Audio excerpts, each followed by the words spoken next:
Muy buenas tardes a todos y a todas. Saludos. Mi nombre es Natalia Pulsar Cervera. Trabajo como coordinadora de educación en la campaña Auditoría Ya. En el día de hoy vamos a estar conversando con Luis Alberto Nieves, que es estadístico, salubrista, trabaja en la Comisión Ciudadana para la Auditoría de la Deuda y también ha editado el informe Basta ya de parchos en el sector de salud, en donde se recogen resultados y nuevos modelos de organización de salud para Puerto Rico. También nos acompaña Luis José Torres Asensio. Luis José es abogado, es presidente de la Comisión Ciudadana para la Auditoría de la Deuda y también es portavoz de la campaña Auditoría Ya. También nos acompaña Rafael Torregrosa, Tito. Tito es dentista y es el presidente del Consejo Multisectorial de Salud de la Ley 235.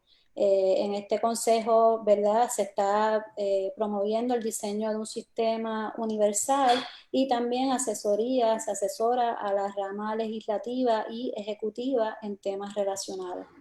También nos acompaña Marinilda Rivera. Marinilda es trabajadora social e investigadora con mucha experiencia en el tema del acceso a la salud y cómo esto afecta sobre todo a las poblaciones más vulnerables. Gracias a los compañeros y a la compañera que nos están acompañando en el día de hoy en esta conversación. Para ponerles un poco en perspectiva y en contexto la conversación que queremos impulsar desde la campaña Auditoría Ya, tenemos 4 puntos en agenda.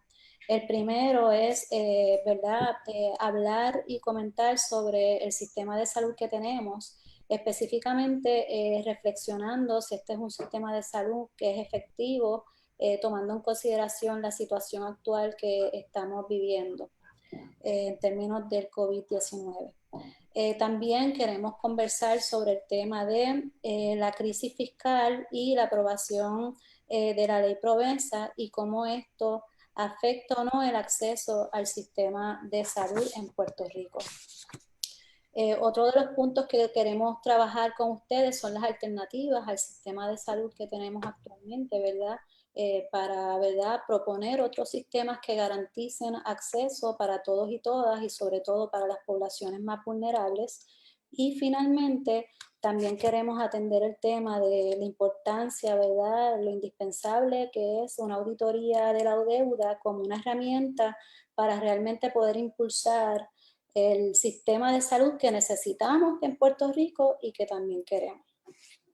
Bien importante, ¿verdad?, para fines de lo que vamos a estar conversando en la tarde de hoy, este no va a ser un foro sobre medidas salubristas ante el COVID-19, sino que queremos plantear, ¿verdad?, a grandes rasgos una reflexión sobre el sistema de salud que tenemos y cómo debemos de atemperarlo, ¿verdad?, para que realmente se pueda garantizar un mejor acceso para todos y todas. Así que, bueno, iniciamos, ¿verdad?, de lleno con las preguntas y con el contenido que queremos trabajar en la tarde de hoy. Iniciaríamos con Luis Alberto Nieves. Luis Alberto, si pudieras presentarnos, ¿verdad?, ponernos en perspectiva el sistema de salud que tenemos y cómo se diferencia este sistema con otros, como por ejemplo el de Estados Unidos y otros países del mundo. No te escuchas. Saludos. Agradezco la invitación para participar en este foro y quiero darle la bienvenida a quienes estén escuchando en esta tarde de un viernes de la segunda semana de confinamiento para prevenir la epidemia del COVID-19. A mí me parece fundamental entender cómo funciona el sistema de salud de Puerto Rico a grandes rasgos, sin entrar en detalles particulares. Tenemos que ver que en Puerto Rico hemos estado copiando el sistema de Estados Unidos por los últimos 25 o 30 años. Y eso nos pone en una situación sumamente vulnerable porque sabemos que el sistema de Estados Unidos es un sistema sumamente injusto y sumamente ineficiente.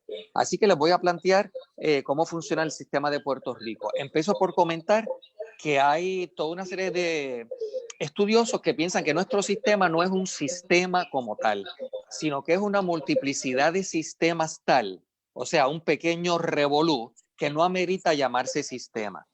Tenemos por un lado que tener claro que no hay ningún sistema en el mundo que sea totalmente privado, muy pocos son totalmente privados o totalmente públicos. Siempre hay una comparación o una combinación de prestación de servicios públicos y privados y siempre hay una combinación de financiamiento, quién paga, público y privado. Para entender el caso de Puerto Rico tenemos que dividirnos en varios grupos. Primero, los que pueden pagar y los que no pueden pagar. La mayor parte de la gente que puede pagar por servicios de salud son gente que tiene una cobertura porque típicamente su lugar de trabajo aporta para un plan médico. Y eso básicamente es una aportación que hacen los empleados, aunque se los pague el trabajo, simplemente es como si saliera de su salario. Y por otra parte, el grupo de los que no pueden pagar. Esa gente que no pueden pagar se dividirían en dos grupos. Los que el Estado paga por ellos, que son los que nosotros llamamos aquí de la reforma o Mi Salud, y aquellos que no son lo suficientemente pobres como para estar en la reforma y tampoco tienen plan médico o pueden pagar un plan médico. Y en esa población nosotros tenemos cerca de 200,000 personas en Puerto Rico. En términos generales, el sistema de prestación de servicios en Puerto Rico lo presta una combinación hospitales públicos, centros de salud públicos y por otra parte, toda una serie de médicos, dentistas, psicólogos que trabajan de forma privada. En esa combinación es que se da Puerto Rico. El problema bien serio que tiene Puerto Rico es que cuando dividimos un sistema de salud y tenemos un sistema de salud para los que pueden pagar y otro sistema de salud para los pobres, siempre que se diseña un sistema de salud para los pobres, termina siendo un pobre sistema de salud. Así que tenemos un sistema de salud, para resumir, que refleja la misma desigualdad económica que nosotros tenemos en Puerto Rico. Siempre se cuela alguna que otra persona que tiene ingresos bajos y porque sus grupos, sus uniones o las luchas que han habido tradicionalmente en ciertas empresas o en ciertas ramas de gobierno, aunque sean pobres, pueden estar cubiertos por un plan de seguro privado. Pero básicamente tenemos una cantidad considerable de gente pobre que recibe un sistema de salud, unos beneficios de sistema de salud que básicamente ACES sería la agencia que los cubre y terminan siendo servicios con muchas deficiencias. Tito, ¿quisieras añadir algo en relación al modelo de sistema de salud que tenemos? Resumiendo muy bien lo que dijo Luis, es que básicamente tenemos un sistema disfuncional muy fragmentado, con pobre o ninguna coordinación, y básicamente por eso es que ahora estamos viendo que no estamos tan preparados para esto que estamos enfrentando. Pero básicamente no es así en otros países. Tito, si pudieras, ¿verdad? Hablarnos más de tu valoración en términos de cómo se ha afectado nuestro sistema de salud con la llegada de Promesa y de la Junta de Control Fiscal. Bueno, básicamente lo que ha ocurrido con la llegada de Promesa y con la forma que la Junta de Control Fiscal ha querido manejar pues, la deuda, es que básicamente ha perpetuado el modelo malo que tenemos y con sus acciones lo que hace es proteger a la industria de seguros médicos con fines de lucro, que pues lo que hace es que le da oxígeno para que sigamos en este modelo que es tan costoso, tan ineficiente, como dijo Luis, que tiene unos gastos horribles desde el punto de vista administrativo. Hay estudios que dicen que un 30% de cada dólar lo consume el gasto administrativo que genera este modelo. Así que más de 30 centavos, 34.2 centavos están perdidos en ese proceso. Y pues la Junta básicamente con el plan fiscal lo que ha hecho es perpetuar este modelo, o sea, proteger esta industria que lo que está promoviendo es esta fragmentación, todas estas noticias que estamos viendo, esta pobre coordinación, y eso es sin entrar en materia de pues la pobre liderato y gobernanza que tiene el modelo. Y, no sé si fuéramos a entrar ahora en este momento, pero la Junta no ha aceptado las propuestas que nosotros le hemos llevado para, como parte de la reorganización de la estructuración de los servicios esenciales, se contemple una transformación del sistema, porque es que no es viable. Punto. Y de hecho, un poco ¿verdad? Esa relación de que tenemos un sistema de salud muy costoso, pero muchas personas no tenemos acceso a ese sistema de salud. Por otro lado, tenemos un sistema de salud que es costoso, pero que incluso estamos viendo que es muy deficiente para manejar la crisis actual, en términos de lo que hemos vivido con el huracán María, con los terremotos, también ahora con la emergencia del COVID-19, ¿verdad? Más adelante vamos a estar hablando, ¿verdad?, de cómo nos podemos replantear este sistema o modelo de salud, pero si bien importante para nosotros, sabemos que, bueno, eres el presidente del Consejo Multisectorial de Salud y si nos pudieras dar, ¿verdad?, más información sobre las gestiones que se han estado haciendo desde el Consejo para, ¿verdad?, presentar, como ya tú lo has mencionado, ¿verdad?, las deficiencias y dificultades que tenemos en nuestro sistema de salud. Tan reciente, bueno, nosotros presentamos el primer informe del Consejo creado por ley en octubre del 2016. En eso vienen las elecciones, ya estaba instituido, o sea, ya estaba constituido la Junta en ese momento, entra la nueva administración y no, tan rápido como comenzando el año 2017 con esta administración, vemos que empiezan a surgir todos estos estudios de diversos estados donde ellos han querido hacer lo que nosotros también queremos, que es diseñar un sistema universal para que cubra a todo el mundo y sea mucho más eficiente y esté mucho mejor coordinado y que tenga mucho más solidaridad para enfrentar no solamente lo que vivimos con el huracán, como tú dijiste, sino también lo que estamos enfrentando ahora. En ese momento, Luis Alberto hizo un acercamiento a esta corporación que se llama Rand Corporation, que es uno de los principales centros de investigación en los Estados Unidos, que acababa de hacer un estudio genial para el estado de Oregón, donde comprobó que no solamente se podría cubrir a toda la población del estado, sino que iba a costar menos. Y se hizo un acercamiento a ellos y tan pronto como en marzo ya teníamos una propuesta que logramos conseguir una reunión con el señor Carrión para llevársela. Él no la aceptó, o por lo menos con la respuesta de él no le dio importancia y básicamente en eso llega el huracán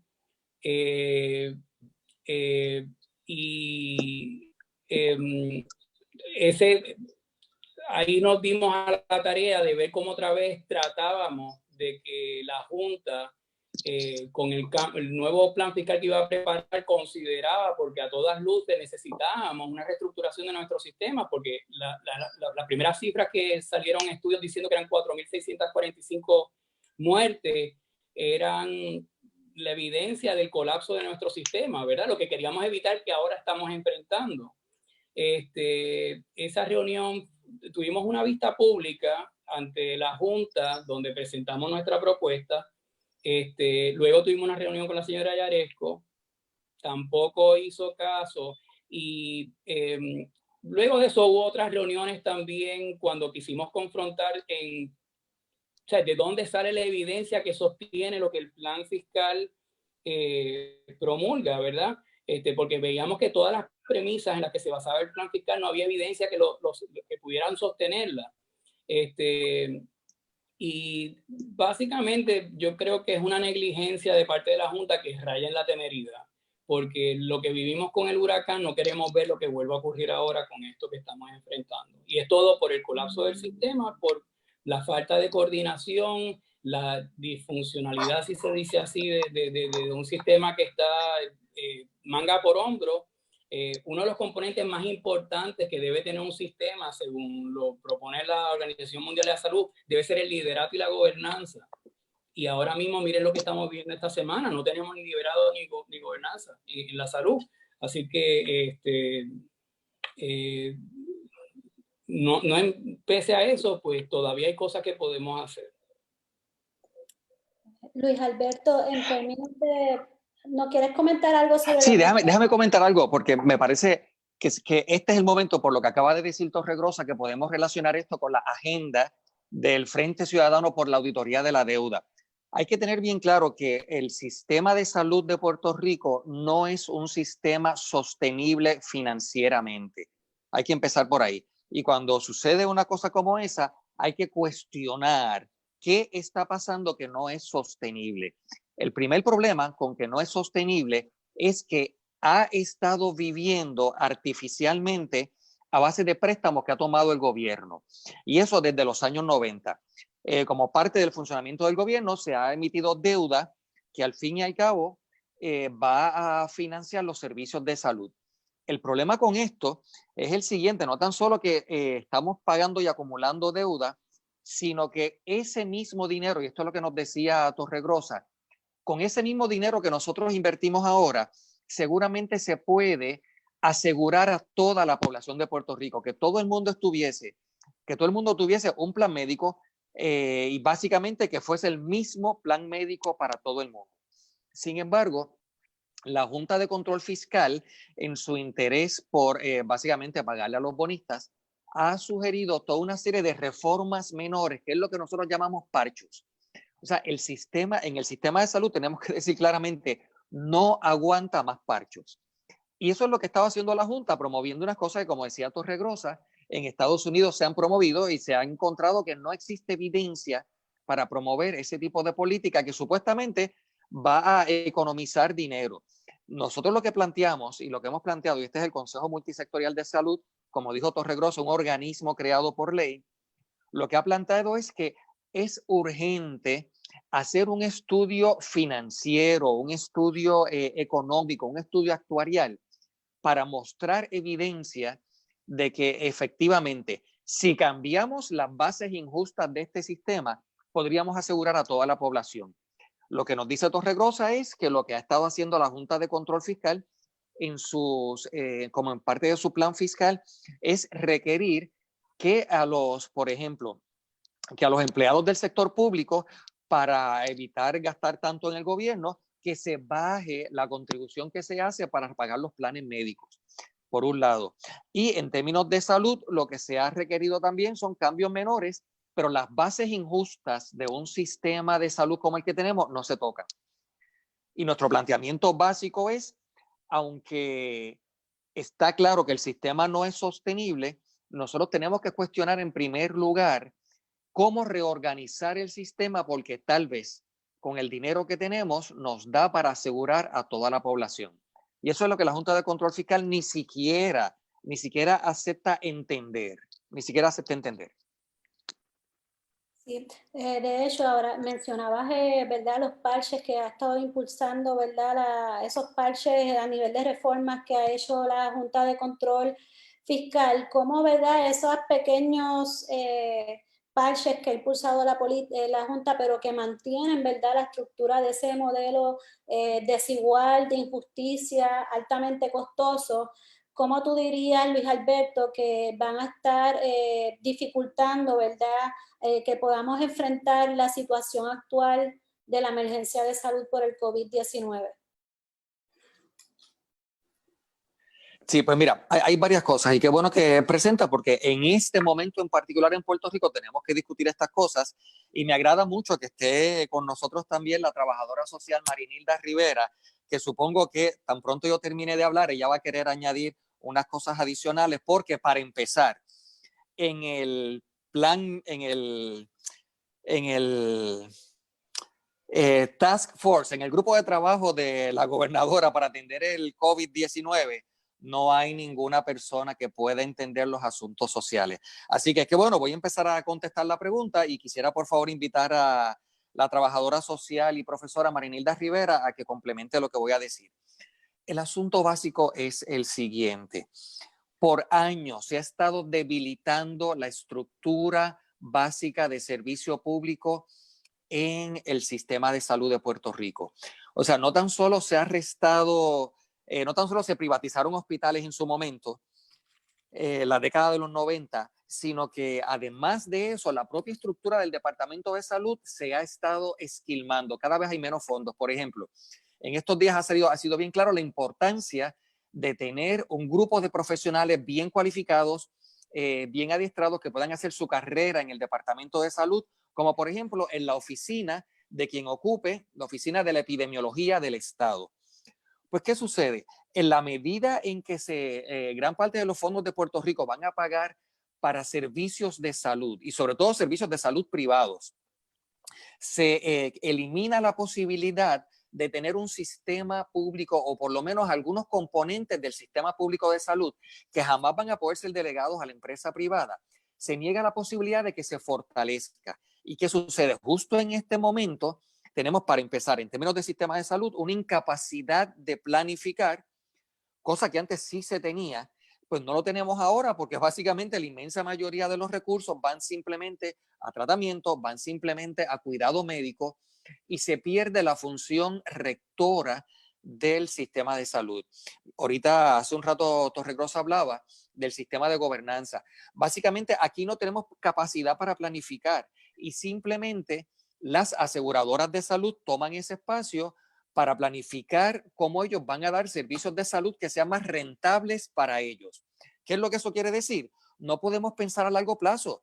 Nuestro sistema de salud se hace para ver cómo se puede recuperar la inversión de capital que presenta o una aseguradora o un hospital o un grupo médico en particular. En este momento se requiere de una enorme cantidad de inyección de fondos, y de eso hablaremos un poco más adelante, para poder prepararnos para la emergencia, para poder tener camas suficientes, para poder tener respiraderos, no ventiladores, respiraderos suficientes para hacer terapias respiratorias lo suficiente. Necesitamos una cantidad enorme de medicinas y el Estado tiene una estructura bien frágil. Así que para contestar la pregunta, décadas de privatización que ha sido financiada a base de préstamos gubernamentales, ha reducido la capacidad del Estado de intervenir. Y yo presento esta primera parte, pero supongo que Marinilda Rivera podría abundar en lo que esto representa específicamente para las personas más vulnerables. Antes de verdad de pasar a Marinilda, sí hacer un comentario y me gustaría que reaccionara Tito. Tan reciente como el día de hoy, ahorita, ¿verdad? Se publicó una nota del Nuevo Día en donde mencionaban, ¿verdad?, la situación de los hospitales en Puerto Rico y cómo podrían estar enfrentando una crisis bien seria por todo el dinero que se les adeuda de las aseguradoras, tal vez hasta como 6 meses que no se les ha pagado. Así que esto va a tener un impacto muy grande en términos de el personal, los recursos para poder ofrecer los diferentes servicios que vamos a necesitar.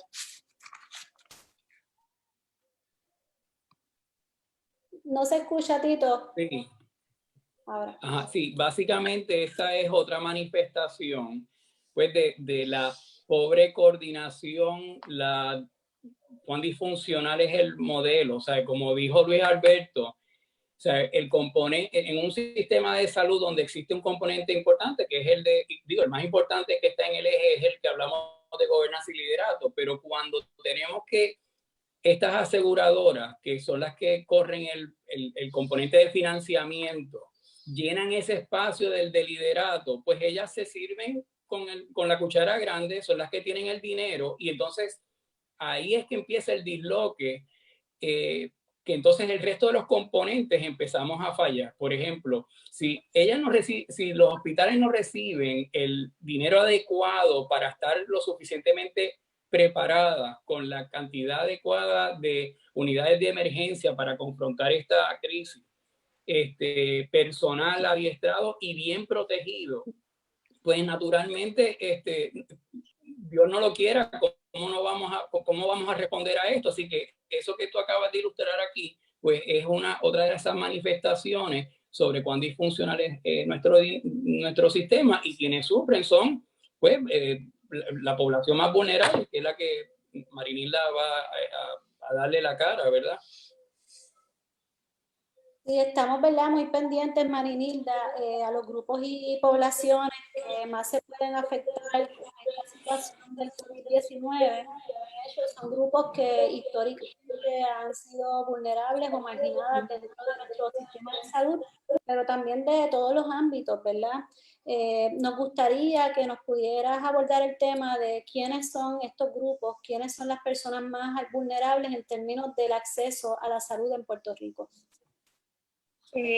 Primero agradezco la invitación, y qué bueno que se esté manejando una discusión desde el ámbito social también, ¿verdad? Porque yo pienso que estamos intoxicados con todo este asunto de la epidemiología y la biomedicina, y hay que empezar a entender que la salud es un componente social. No hay forma de plantear la salud si no consideramos el componente social en toda esta dimensión. Yo pienso que hay dos cosas que esta epidemia, antes de entrar en las poblaciones, nos ha enseñado o nos ha convencido. Lo primero es que la salud es colectiva.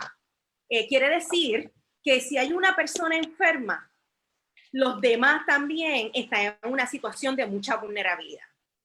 Y que la medicina debe de ser social. Y debe de ser social porque tiene que estar fuera de las agendas de lucro en la que ha estado secuestrada tanto en Estados Unidos como incluso en nuestro país y en otros países, ¿verdad?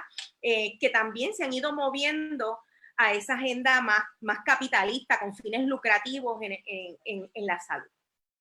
Y eso ha llevado a la noticia que muy bien tú presentas, pero también a la vulneración de unas poblaciones que entonces quedan en la periferia de ese mal llamado sistema de salud en nuestro país, porque coincido con Luis Alberto, no es un sistema de salud, es como que tenemos un bizcocho repartido dependiendo tu clase social, tu género, tus condiciones de trabajo, pues dependiendo, el pedazo de torta que te toca, pues va a depender de eso, ¿verdad? Y yo pienso que hay dos grupos aquí que están más vulnerables, y dentro de ese segundo grupo que voy a mencionar, pues hay tres categorías. El primero es la población de migrantes. Aquí no se ha hablado. Ayer yo estaba en una reunión con una de las miembros de ese task force médico, y yo le decía, aquí no se ha hablado de la población migrante en nuestro país.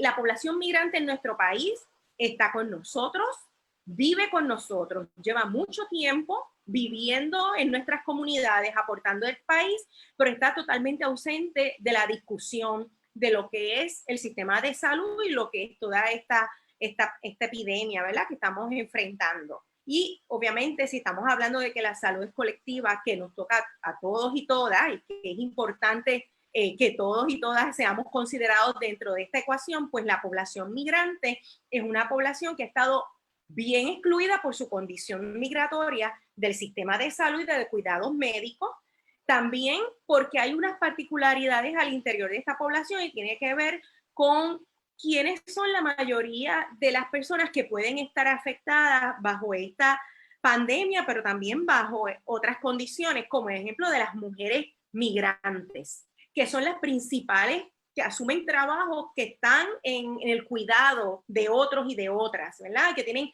trabajos irregulares que las ponen en una situación de mayor riesgo, no solamente en esta infección, sino también con otras situaciones. Y si han visto, toda la política migratoria se ha recrudecido en tiempos de COVID-19. ¿Por qué? Porque se asume que el que viene de afuera es el peligroso, el que es el que nos trae la infección, el que nos pone en riesgo. Y yo creo que tenemos que ser bien cuidadosos con esto, porque los migrantes y las migrantes han estado con nosotros siempre. Y lo que tenemos que hacer es garantizar que podamos darle la cobertura y los servicios que esta población necesita independientemente. Por eso la insistencia de una política y un sistema universal de salud. El otro grupo que me parece importante y que se ha discutido mucho, pero no hemos entendido por qué, porque desde el modelo biomédico y la epidemiología más clásica, pues definimos lo que es, pero no vamos a la raíz del problema. Es la población de personas con condiciones crónicas, ¿verdad? Aquellas que sabemos porque tienen hipertensión, que tienen diabetes. El problema es ¿por qué? ¿Por qué la existencia de estas condiciones en unas poblaciones mucho más particulares? Y dentro de este grupo, a mí me parece que es importante destacar 3 grupos. El grupo de la clase trabajadora asalariada. ¿Por qué? Porque está cada vez más precarizada, porque sabemos que hay una prevalencia alta de condiciones de diabetes, colesterol, hipertensión en esta población, pero es precisamente porque cuando vemos la historia el desmantelamiento de esas conquistas de derechos laborales, esta población, la clase trabajadora asalariada, ha sufrido el desmantelamiento de esos derechos laborales. Y obviamente dentro de esos derechos laborales está cada vez más los recortes al área de servicios. Y si vemos la prensa, las negociaciones más difíciles o los tranques más difíciles entre los grupos sindicalistas o grupos, ¿verdad?, de obreros y sus patronos es precisamente la ficha de la cubierta médica. Casi siempre es en esa línea. El otro grupo, al interior de este gran grupo que vive con condiciones crónicas, es un grupo que va en aumento de gente cada vez más joven, y es la clase trabajadora por cuenta propia, ¿verdad? Que son jóvenes, incluso jóvenes con altos niveles de preparación, o aquellas personas que no necesariamente tienen una preparación y pues que también tienen su trabajo por cuenta propia, pero que no viven con ningún tipo de aseguramiento de salud, que no tienen ningún tipo de garantía por parte del Estado, que son servicios sociales y servicios que se supone que se le den independientemente de, ¿verdad?, si trabajan para una empresa o en las condiciones en que están trabajando. Y el otro grupo, que es el grupo que también el COVID ha estado anunciando mucho, se ha estado anunciando mucho en la prensa, que son nuestros viejos y nuestras viejas, porque sabemos que pues tienen mayores condiciones, presentan un cuadro de salud más comprometido, pero no solamente por eso, sino porque han vivido y están viviendo en las últimas 2 décadas el alza en el costo de vida y en las condiciones de vida, y ellos y ellas únicamente tienen un ingreso con que enfrentar esos gastos y esos costos a nivel social. Así que estamos hablando de, en la mayoría de ellos, una pensión, o en algunos casos, que no son todos los casos, el seguro social, si es que lo han podido pagar. Entonces, estamos hablando que en los pasados quizás 13, 14, 15 años han enfrentado un alza en el costo de vida en nuestra sociedad, gastos médicos, y hemos visto, lo sabemos, de personas viejos y viejas que tienen que decidir entre si comer o pagar su medicina, o pues saco 15 pastillas, o no me pongo la insulina hoy, me la pongo mañana. Eso lo vemos en trabajo social todo el tiempo, todo el tiempo. Eso va precarizando sus condiciones de salud, pero ellas están tratando de tantear. Y ahora la amenaza real que presentan, nada menos y nada menos con las pensiones. Entonces, fíjense en cómo hay unas dimensiones que tienen que ver con los derechos sociales que han venido históricamente socavándose en unas poblaciones, que los pone en una situación de mayor vulnerabilidad. Que si pensáramos en la salud como un derecho universal que se atiende a través de políticas universales y sistemas universales, y cuando hablamos de sistemas universales y políticas universales, la dimensión social está presente porque reconoce la presencia de determinantes sociales en la población, pues nosotros, la discusión que hubiésemos tenido hoy, un día como hoy, bajo esta pandemia hubiese sido otra. Así que para mí, y en resumen, cuando han estado hablando mucho en la epidemiología de la letalidad del coronavirus y todo, para mí la letalidad no radica en el coronavirus. Para mí la letalidad radica en las condiciones de vida que ha gestado este sistema capitalista neoliberal en la vida de la gente. Ahí es que está la letalidad.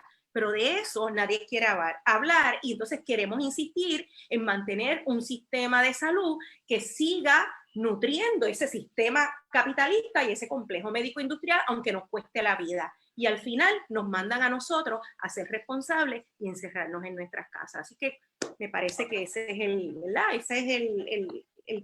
mi radiografía con este tema de las poblaciones vulnerables. ¿Alguna reacción de los compañeros? Muy cierto lo que ella está diciendo. Sí, Sí, de o sea, hecho, básicamente es como una caricatura que, lo que dice Marinilda, una caricatura que vi hace una semana cuando apenas llegaba el coronavirus a Estados Unidos, que esto era como un gran buque, o sea, una manera de ver este problema y pues como yo entiendo lo que ella explica de la dimensión social, es que esto es como si fuera un gran crucero que tiene distintas estratos, distintos pisos, el Titanic, por llamarlo así, pero todos estamos en el mismo barco, o sea, estas son las instancias que nos muestran que pues una persona que goza de una salud bien, muy buena, o que tiene unos ingresos muy cómodos, pues está tan vulnerable por la falta de atención que puedan tener la gente que no tenga acceso, pues como nos ataca a todos, así que entiendo que es muy acertado lo que ella dice. Si me permite comentar algo sobre esto que dice Torregrosa, todos estamos en el mismo barco, eso es cierto. Sin embargo, nuestro sistema de salud es tan fragmentado que no todas las personas van a enfrentarlo con los mismos recursos. Y en ese sentido me refiero a lo siguiente. Cuando Marinilda hablaba de la universalidad, nosotros lo que quisiéramos hacer es que por primera vez, aunque todos estamos en el mismo barco, que es la isla de Puerto Rico, todos estemos cobijados bajo el mismo sistema. Y esa es la situación a la que aspiramos, esa es la situación a la que queremos llegar, porque es la situación que al fin y al cabo economiza más dinero, es mucho más justa, es mucho más eficiente y la lógica es bien sencilla. Si todos estamos bajo el mismo sistema de salud, un único sistema para todo el mundo, tanto las personas más acomodadas como los más pobres se van a beneficiar de tener un mejor sistema de salud.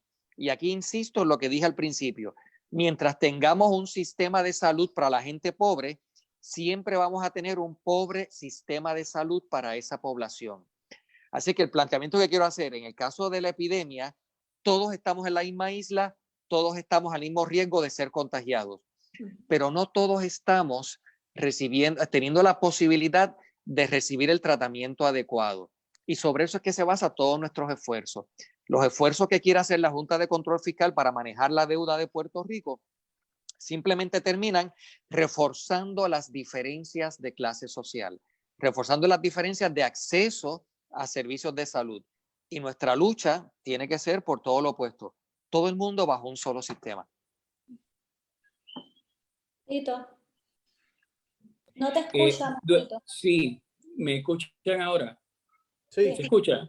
Sí, ok. Durante esta semana, pues algunos de los compañeros hemos estado compartiendo información que son distintos análisis de epidemiólogos o personas que han hecho análisis en Johns Hopkins, en Yale, incluso que vienen de instituciones en China, en Alemania y Corea, y básicamente lo que se recoge de al menos Corea y Alemania, que las lecciones que en el análisis que han hecho estos epidemiólogos, es que si algo los distingue es que había un sentido de solidaridad y había mucha confianza, por lo menos eso es uno de los rasgos que se encontraron en Corea y en Alemania.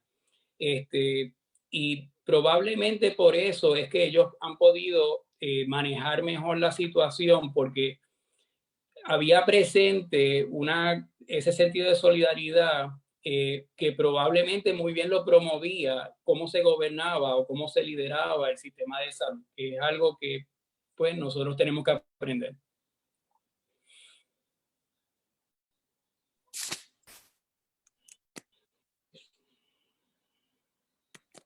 Luis José, ¿me escuchas?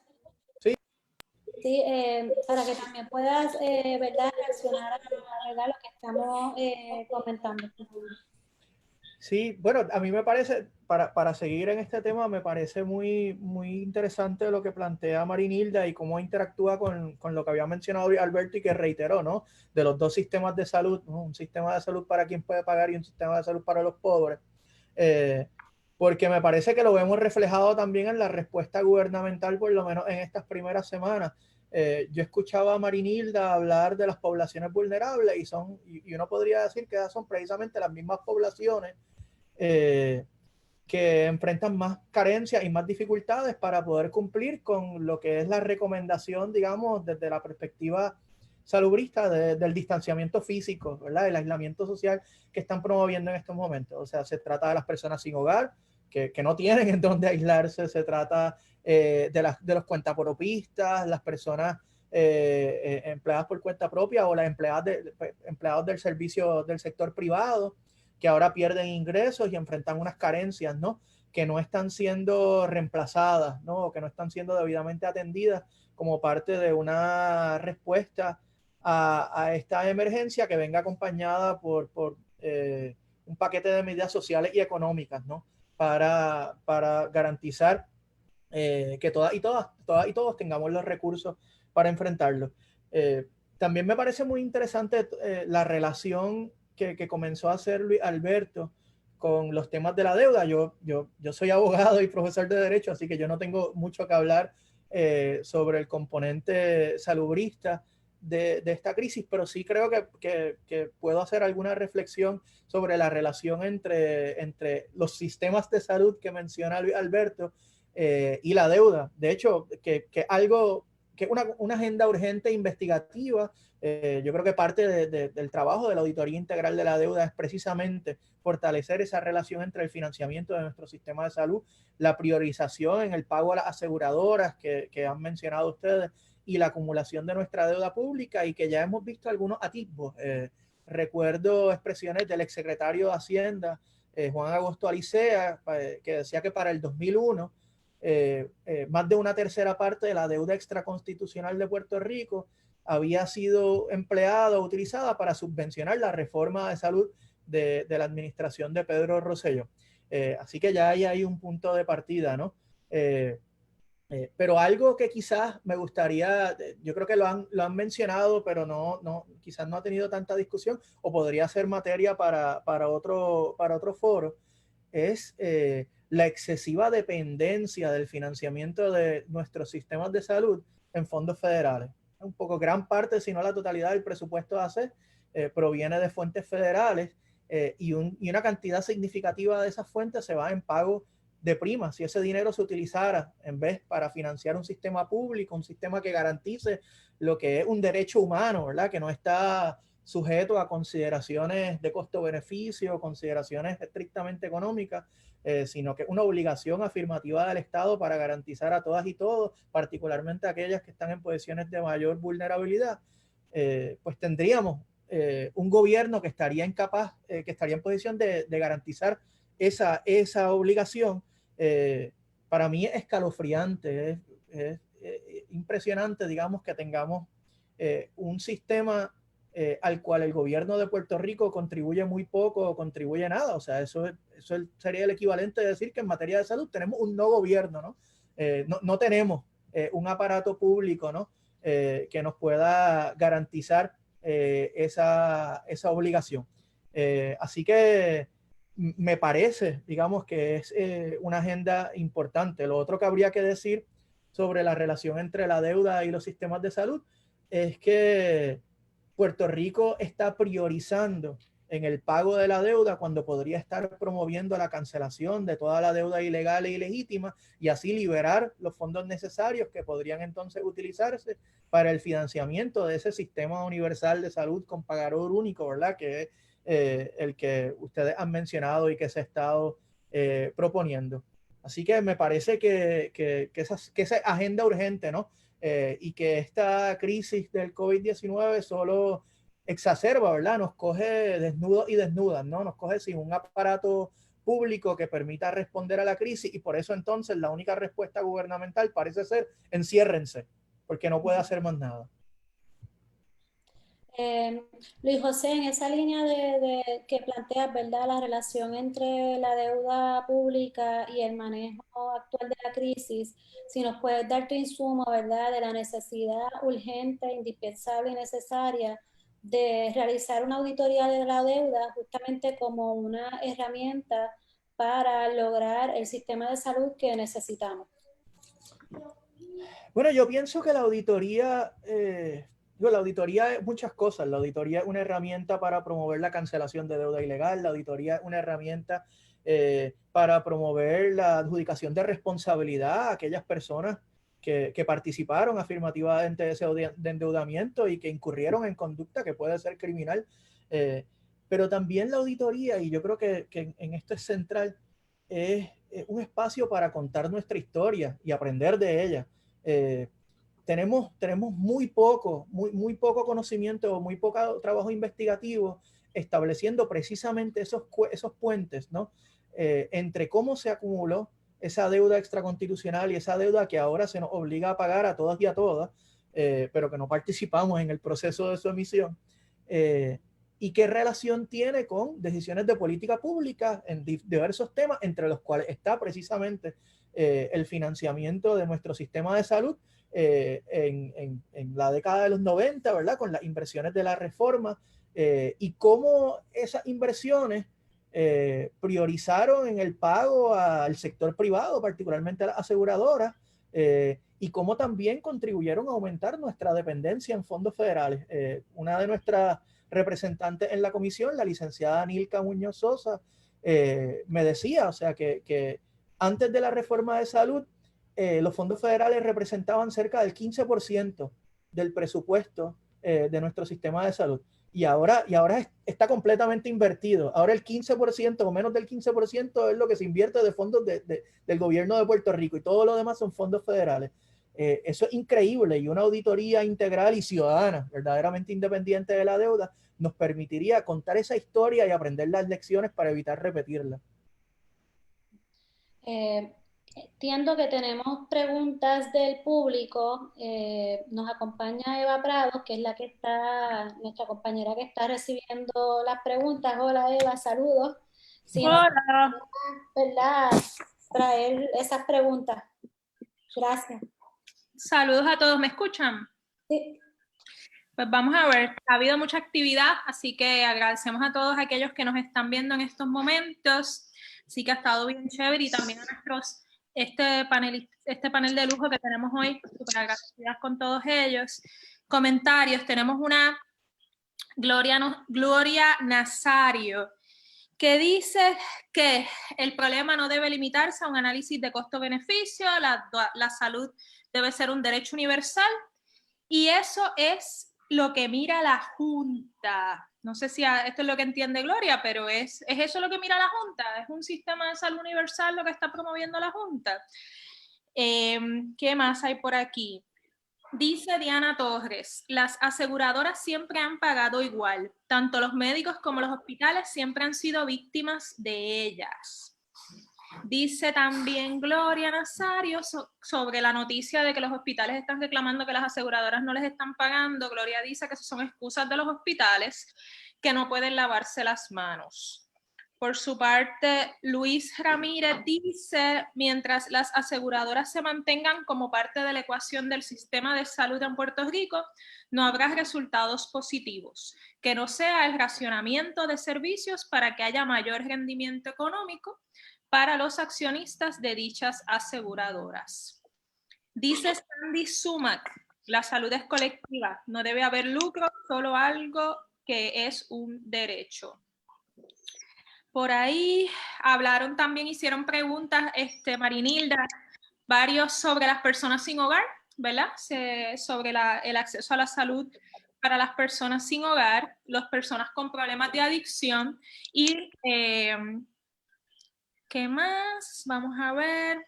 Brunilda Antonetti desde Ponce, saludos Brunilda, dice recibir servicios de salud es un derecho de cada ciudadano porque está en manos privadas.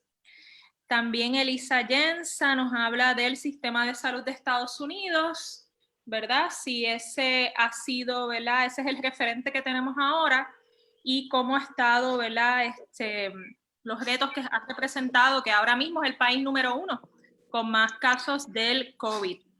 También nuestra compañera Sara Huertas ha estado bien activa. Saludos, Sara, si nos estás viendo. Sara debió también estar aquí, le iba a escribir para que se uniera. Sara nos dice, tenemos un sistema pobre también para los acomodados en esta epidemia. Esta es una de las ocasiones donde se borran las clases, por lo menos en contagio, y no les da alternativa a la clase acomodada, porque está peor. Yo estoy de acuerdo con ella, de eso sería una de mis reacciones también, de que ahora mismo esto sí es un gran problema que estamos teniendo todos en Puerto Rico también. Una pandemia, Jaime Rodríguez dice, una pandemia sobrepasa los recursos disponibles de cualquier país. Por eso la responsabilidad de cada persona por tomar medidas es tan importante. Los privilegios de cualquier sistema económico, llámenle capitalista, socialista, comunista, siempre tendrán prioridad y mejores recursos para recibir servicios de salud ante una emergencia. Papo Cos pregunta, ¿no debería existir un grupo como ustedes de la sociedad civil que unidos puedan orientar masivamente al país más allá del grupo de Wanda? Ahí, ¿verdad, Tito? Puedes hablar nuevamente del Consejo Multisectorial de Salud. Miguel Enrique Horta dice, el cambio en el perfil de las personas que componen la cartera de los asegurados aumentó el riesgo de liquidez y solvencia, ya no solo en los modelos actuariales, sino también en los estados de situación. Nuestro sistema de salud ciertamente debe moverse a uno público, sino que debe incluir medicina preventiva como alternativas dentro del paquete de servicios. Sin la medicina preventiva, la probabilidad de medicina correctiva no se reducirá, por lo que también le será muy difícil alcanzar economías de escala al sistema de salud social. Por favor, no sigan con lo de todo y todas que la Real Academia Española planteó que es una tautología. No estoy de acuerdo contigo, Miguel, pero está bien. Lo otro podemos reflexionar también. Un sistema controlado por quien más sed de lucro tiene, las aseguradoras, está terminando el racionamiento de servicios. Muy bien.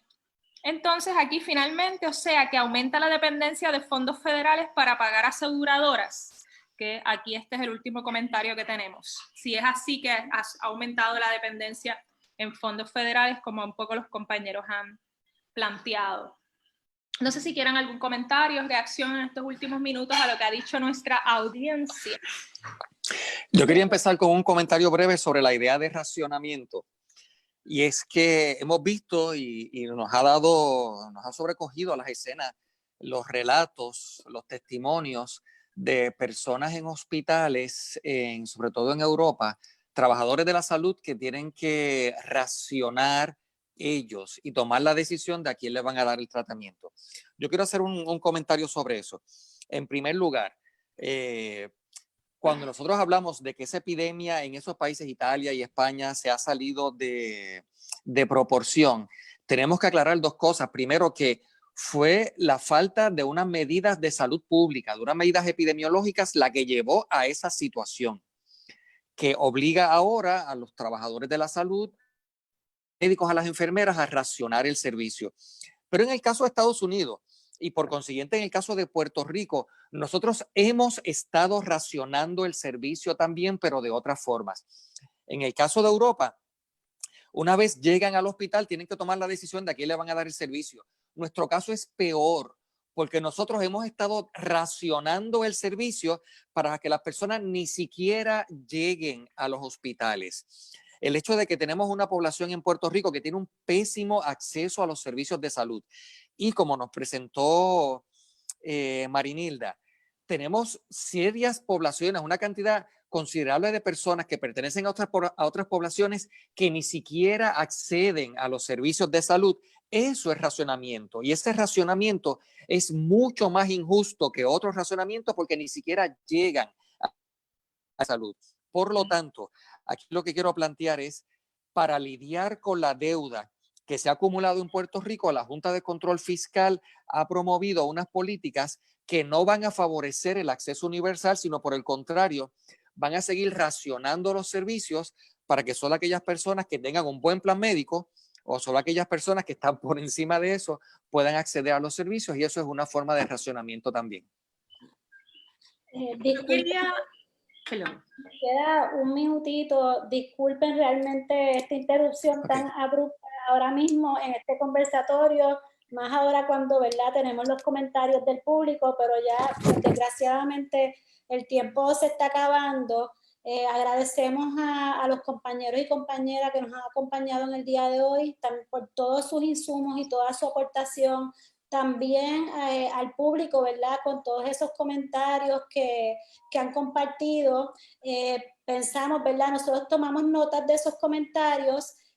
Vamos próximamente a seguir realizando más conversatorios de este tipo, así que por favor les pedimos que estén pendientes a la página del Centro Ciudadano para la Auditoría de la Deuda, también a nuestras redes sociales, porque ahí vamos a estar publicando más información en términos de las actividades y conversatorios que vamos a estar realizando. Me están diciendo que todavía tenemos tiempo para una última intervención, así que vamos para adelante. Hilda, gracias. Sí, bien breve. Quiero aclarar que obviamente cuando hicieron la pregunta de qué pasaría con las personas sin hogar y personas con uso problemático de sustancias, yo como trabajadora social las integro como parte de ese grupo de la clase trabajadora no asalariada también. Estas personas que ven que son personas sin hogar salen a la calle también todos los días tratando de buscar algún tipo de mecanismo para sobrevivir. Así que aunque no las mencioné, igual que el grupo de mujeres también, ¿verdad? Por eso es que lo planteé como personas con condiciones crónicas. Y esta población con uso problemático de sustancias y personas sin hogar son poblaciones que están dentro de ese grupo que vive con condiciones crónicas y que está en la calle. Entonces, otro elemento que mencionaron que fue que todos estamos en una misma situación ahora en la pandemia. Puedo estar de acuerdo con eso, sin embargo, tenemos que reconocer que no todos tenemos las mismas condiciones sociales para enfrentar la pandemia.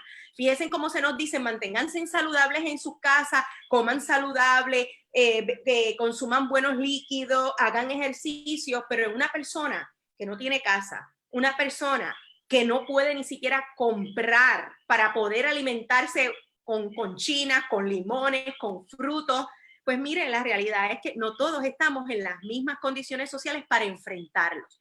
Todos posiblemente estamos en el riesgo del contagio, que es lo que se habla, pero no todos con las mismas fortalezas y las mismas condiciones para enfrentarlos. Y eso es lo que también, ¿verdad? Un poco hay que hacer esa distinción. Nada, esa era mi intervención. Bien. Eva, ¿tenemos más tiempo para reacciones de los demás compañeros? Ya, ahora sí. Bueno, pues queda sobre la mesa, ¿verdad?, el tema del sistema de salud universal.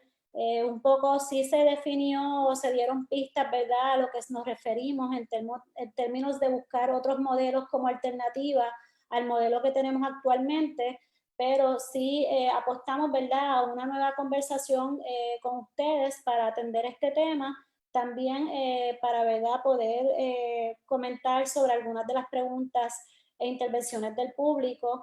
Nuevamente, síganos en nuestras páginas, en nuestras redes sociales. Vamos a estar posteando más información de cuándo y a qué hora van a ser estos próximos conversatorios. Y nuevamente agradecer a este equipo tan espectacular que ha estado con nosotros en el día de hoy. Muchas gracias a cada uno de ustedes y que tengan linda tarde, noche. Hasta la próxima. Buenas noches.